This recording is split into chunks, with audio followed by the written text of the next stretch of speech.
que tenemos que hablar inmediatamente de control de constitucionalidad, del control difuso y del control concentrado y del derecho comparado.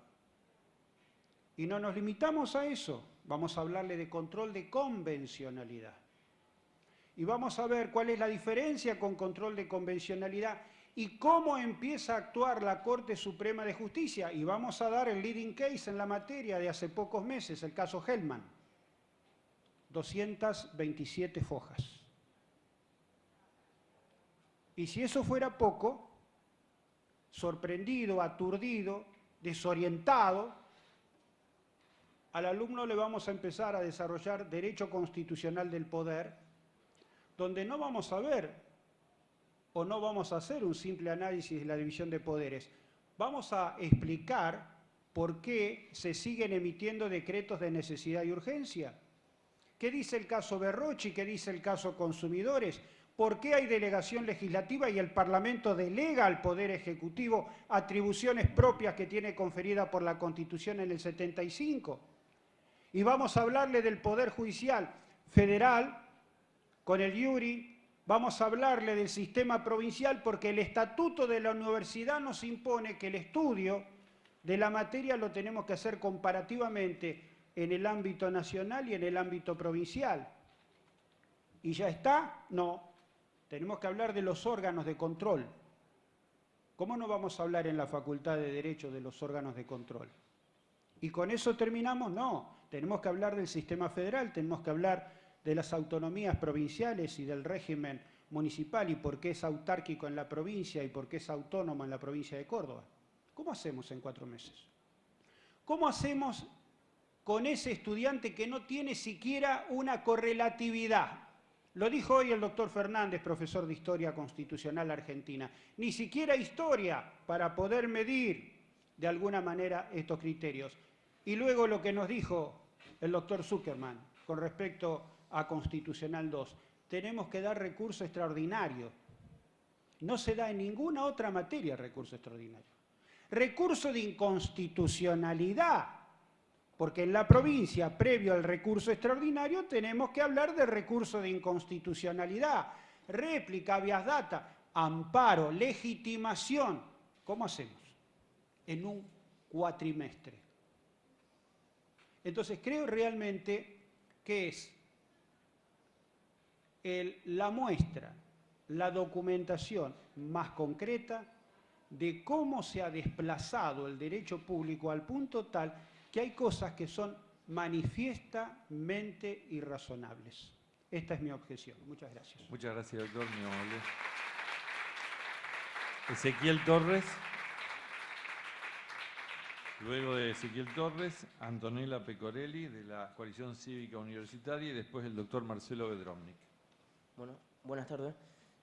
Primero, entiendo que la idea que trae aparejada una reforma en cualquier ámbito debería tender hacia el progreso, hacia lograr una mejoría en las condiciones preexistentes. Particularmente, y en lo que respecta al ámbito académico y de nuestra facultad, es sabido que rige un plan de estudios que data de 1985 y cuya reforma estimamos necesaria a fin de adaptarlo a circunstancias sociales vigentes en la actualidad. Ahora bien, ¿es el proyecto presentado por la gestión un progreso en este sentido? ¿Marca realmente un progreso para el estudiante o para el futuro ingresante a nuestra casa de estudios?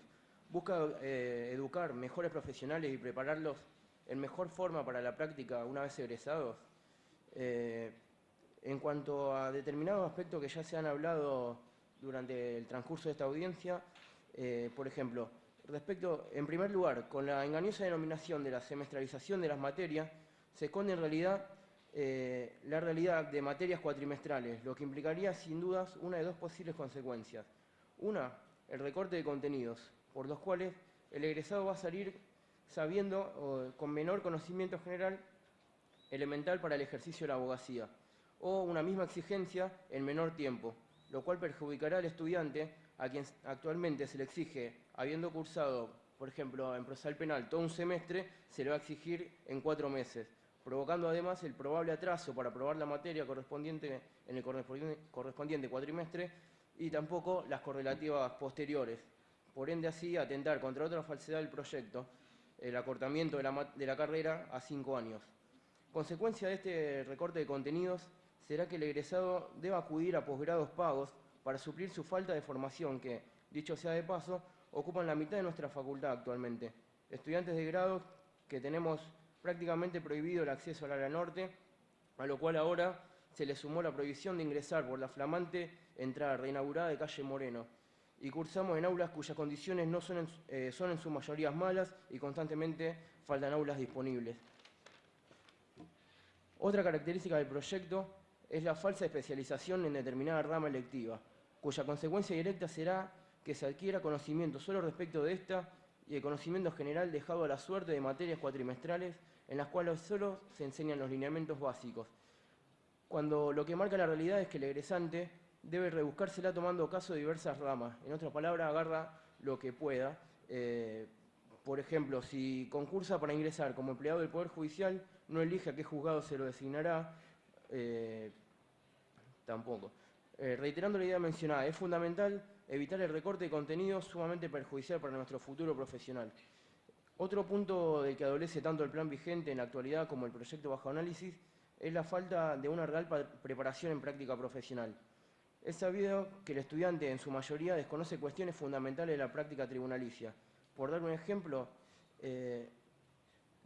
lo cual trae aparejado que los estudiantes debamos trabajar por una remuneración ínfima y hasta veces ad honorem o explotado en estudios jurídicos o en la misma provincia o para la misma provincia en tribunales, contentándonos con adquirir experiencia que vamos a necesitar posteriormente y que no adquirimos en los estudios universitarios de grado.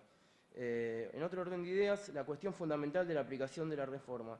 Entiendo que de ninguna forma se le podrá imponer a quienes ingresamos con un plan de estudio distinto esta reforma integral que implicaría una sustancial afectación de derechos adquiridos. En su caso, podría otorgársele la opción a elección del estudiante entre que sea de aplicación a su caso particular, el plan vigente o la reforma. Particularmente y en lo que respecta a materia dispuesta por el proyecto, se advierte una preeminencia de materias de índole privada frente a las de contenido público y en relación más estrecha con lo social. La llamativa ausencia de derecho laboral, llamada ahora